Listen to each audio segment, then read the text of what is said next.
பொதுவாகவே கவிதைக்கான இடுபொருள்களை நான் பெரும்பாலும் அகவயமாக எடுப்பதை விட புறவயமாக எடுத்து கவிதை செய்வதை விருப்பமாக கொண்டிருப்பவன் நான். அப்படி ஒரு 4 கவிதைகளை உங்களிடம் வாசிக்கிறேன். முதல் கவிதை நம்முடைய தீநகர் நடேசன் பார்க்கில் ஒரு கோடை சமயத்தில் ஒரு இரண்டு பேர் இறகு பந்து விளையாடி கொண்டிருந்தார்கள்.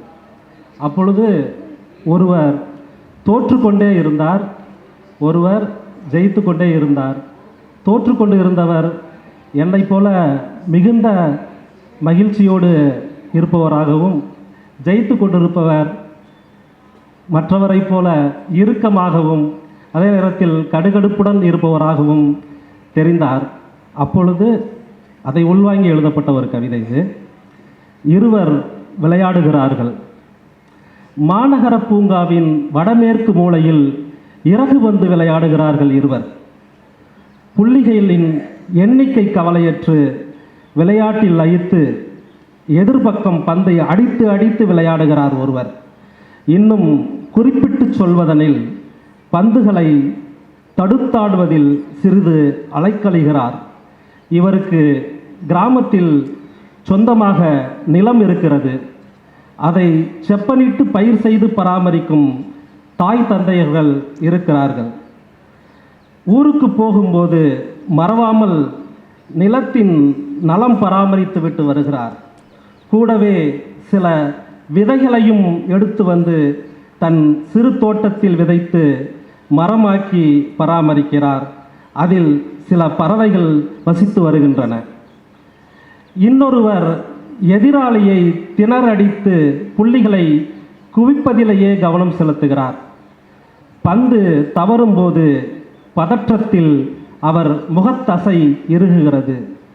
பந்தை எதிர்பக்கம் அடித்து விரட்டும் போது விதியின் அனுமதிக்கப்பட்ட சில குயுக்திகளை பிரயோகிக்கிறார். இவர் பக்கம் புள்ளிகள் அதிகமாக குவிகின்றன.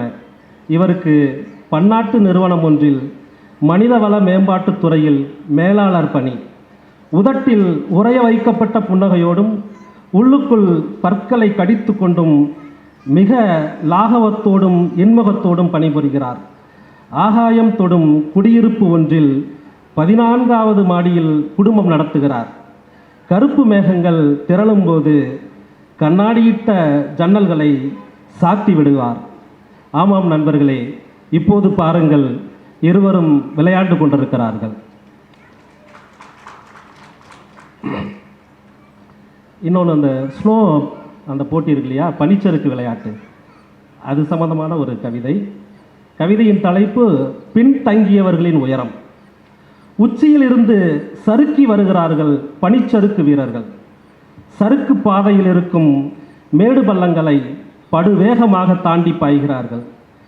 பனிப்பூத்து நிற்கும் பைன் மரங்களின் கூர்மையாலான உந்து குச்சிகளால் உந்தி உந்தி சறுக்குகிறார்கள். இலக்கு நோக்கி விரையும் அவர்களிடம் எதிர்படும் எது குறித்தும் கிஞ்சித்தும் கவலை இல்லை. வழி தப்பி சறுக்கு பாதையில் வந்துவிட்ட அபலை முயலொன்றின் கழுத்தை கிழித்து நழுவுகிறது ஒருவனின் சறுக்கு பாதுகை. சடாரென ஆழத்தில் இறங்கும் திருப்பம் ஒன்றில் கவனம் பிசகியவனின் முழங்கால் முறிந்து வீழ்கிறான். அவன் தொண்டைக்குழிக்குள் உந்து குச்சை ஊன்றி முன்னேறுகிறான் பின் வருபவன். அபாய திருப்பம் ஒன்றில் சாய்ந்து சுழன்று சறுக்கு பாதையின் அச்சில் சரியாக குதிக்கிறானே, அவனின் மண்டையோட்டு கவசமும் மார்பு கவசமும் முன்னோக்கி நகரும் லட்சியத்தால் மற்றும் ஆனவை. ஓனாய் போல மூச்சிறைத்தபடி தாவும் அவனுக்கு இலக்கு என்பது தூரத்தில் ஓடும் இறை. 8 கஜ தூரத்தில் இருக்கும்போதே ஒரே தாவலில் அதை வேட்டையாடி வருகிறான். இறைக்கு பின்தங்கியவர்கள் பெருமூச்சை சொரிந்தபடி மீண்டும் உயரத்தை பார்க்கிறார்கள். ஆமாம் நண்பர்களே, இறையை பள்ளத்தில் தள்ளிய உயரத்தை பார்க்கிறார்கள்.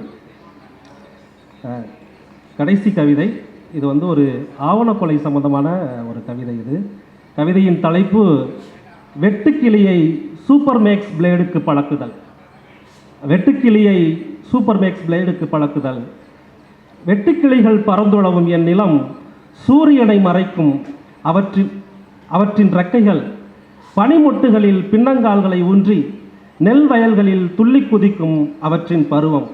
இவை பற்றி சொல்லும்போது அவை சால பரிந்து காட்டிய மழையின் திசையில் பூத்த மலரை நேசித்த வெட்டுக்கிளிகளின் ஞாபகம் முட்டுகிறது. வெட்டுக்கிளியின் பாதையில் வீதி உலா வந்தது சாமி. அதன் தாவணியில் பூத்தது வானின் வில். மீசையில் ஒளிர்ந்தது நிலாப்பிறை. வேட்டியில் துள்ளின ஆசையின் ஐரைகள். விடிகாலை கோலத்தின் பரங்கிப்பூவில் குறிப்புணர்ந்து மார்கழியின் அந்தியில் சிவந்து பறந்தது அதன் நேசம். பூவரச நிழலில் கரும்பு தோகையின் சுனையில் தாளடி வைக்கோல் போர் வெப்பத்தில் அலையனுப்பி ஆம்பல்களை தாளாட்டும் குளத்தில் குஞ்சு பறவைகள் தூங்கும் கருவேலம் கூட்டி நடையில் இப்படி வெட்டுக்கிளிகள் வெகுவாக தோன்றித்திருந்த என் நிலத்தின் சீதோசனத்துக்கு எதிரே வீச்சறிவால் இரத்தம் கண்டபோது ஒன்றை ஒன்று கட்டி தழுவியபடி தாளம்புதரில் உயிரற்று கிடந்தன இரண்டு வெட்டுக்கிளிகள். வெட்டுக்கிளி ஒன்று நாண்டு கொண்டு தொங்கியதையும் மற்றொன்று சூப்பர் மேக்ஸ் பிளேடால் கழுத்தை அறிந்து கொண்டதையும் சாட்சி வைத்து நண்பர்களே, பைத்தியமாகி கிறுகிறுவென சுழல்கிறது இன்னொரு வெட்டுக்கிளியின் நிலம். நன்றி.